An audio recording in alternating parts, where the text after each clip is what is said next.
Ladies and gentlemen, on the 10th of May, in the morning, even as we were getting into a huddle to wargame the events of the previous night, a routine exercise, I received a message on hotline from my counterpart in Pakistan seeking my willingness to communicate. Since our initial aim was to strike at terror camps, and all our actions in the subsequent days were in response to the intrusions and violations by the Pakistan Air Force and its army, it was decided that I would indeed speak with my counterpart.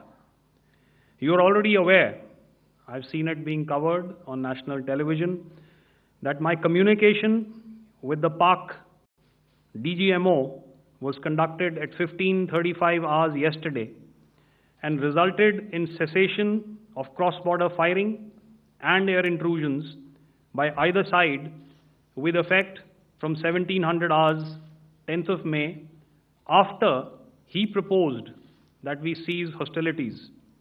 We also decided to further speak on the 12th of May, that's tomorrow, at 1200 hours, to discuss the modalities that would enable the longevity of this understanding.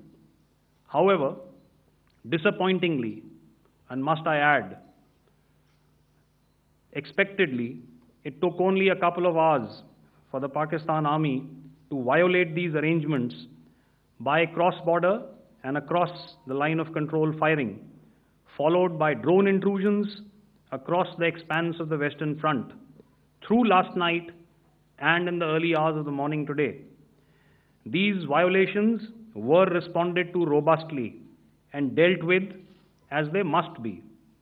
We have earlier today sent another hotline message to my counterpart highlighting these violations of the understanding between the DGMOs on the 10th of May and our firm and clear intent to respond to these fiercely and punitively, if repeated tonight, subsequently, or later.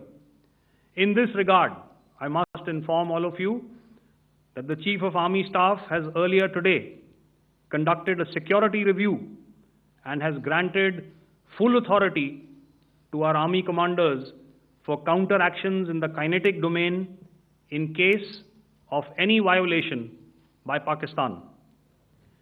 In the end, I pay my solemn homage to my 5 fallen colleagues and brothers from the armed forces and civilians who have tragically lost their lives in Operation Sindoor.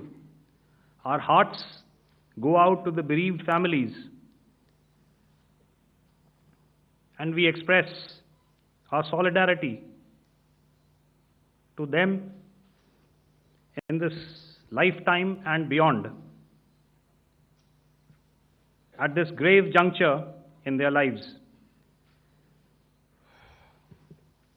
Their sacrifices shall always be remembered and spoken of in glowing terms by a grateful nation.